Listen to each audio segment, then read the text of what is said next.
حضرت ابو سعید ابو الخیر رحمۃ اللہ علیہ کہتے ہیں میں غلام خرید کے لایا. جو غلام شرط کے ساتھ آتے تھے وہ سستے ملتے تھے، اور جن کو ہم بس خرید لاتے تھے اپنی مرضی سے وہ ذرا مہنگے ہوتے تھے. تو غلام نے کہا حضرت جی 3 شرطیں ہوں گی اگر آپ مجھے خریدیں گے. میں نے کہا بولو.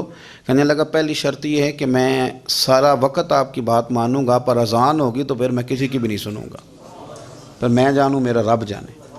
میں نے کہا قبول ہے. کہنے لگا دوسری شرط یہ ہے کہ دن کے وقت بات مانوں گا، رات کو نہیں مانوں گا.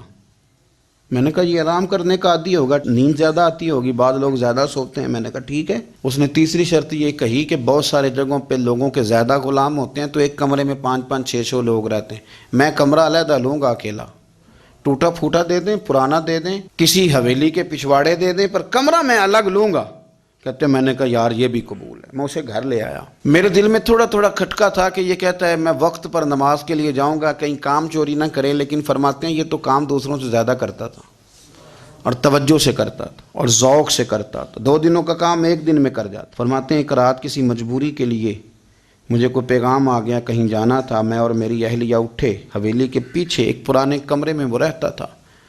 جب ہم اس کے قریب سے گزرے تو اس کے کمرے کی عجیب حالت دیکھی کہ زمین سے آسمان تک نور ہی نور. ہم نے جب کان لگا کے سنا تو وہ رو رہا تھا اور کہہ رہا تھا مالک میرے ذمہ نہ میرے آقا کے بھی حقوق ہیں، اس لیے میں سارا دن تیری عبادت نہیں کر سکتا، صرف رات کو کرتا ہوں. مالک اگر میرے ذمہ تو نے یہ ڈیوٹی نہ رکھی ہوتی تو میں سارا دن بھی تیری بارگاہ میں حاضر رہتا، میں قرآن کی تلاوت کرتا، میں تیرے محبوب پہ درود و سلام پڑھتا، میں یہاں آ جاتا تیری ہی بارگاہ میں، پر میرے حقوق ہیں. اللہ وہ جو دن کی میری غفلتیں ہیں وہ معاف کر دے.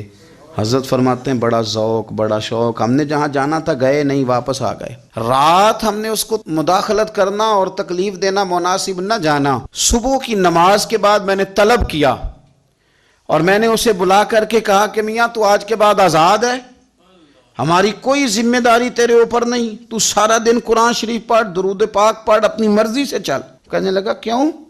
جلال میں غصے میں بات کرنے لگا. کیا مطلب ہے آپ کا؟ میں محنت کروں گا، کام کروں گا، یہ آپ کیا کہہ رہے ہیں؟ تو فرماتے ہیں میں نے اس سے کہا کہ رات نا ہم نے تیرا منظر دیکھ لیا، تیری دعائیں تیری التجائیں، رب کے ساتھ تیرے رشتہ ہم مطلع ہو گئے. کہتے ہیں ہم نے یہ کہا تو اس نے آسمان کی طرف دیکھا، پھر نظر جھکائی، کہنے لگا مالک تو نے تو راز ہی کھول دیا. یہاں لوگوں کی جعلی کرامت مشہور ہو جائے تو وہ کمائی نہیں کرنی شروع کر دیتے، تویز دھاگے کی دکان نہیں چل جاتی. اللہ تو نے راز ہی کھول دیا. میں تو سراپا مخزن راز تھا، میں رہا تھا مدت و راز میں، یہ تو تیرا شوق کے دید کشاں کشاں مجھے کھینچ لایا مجاز میں.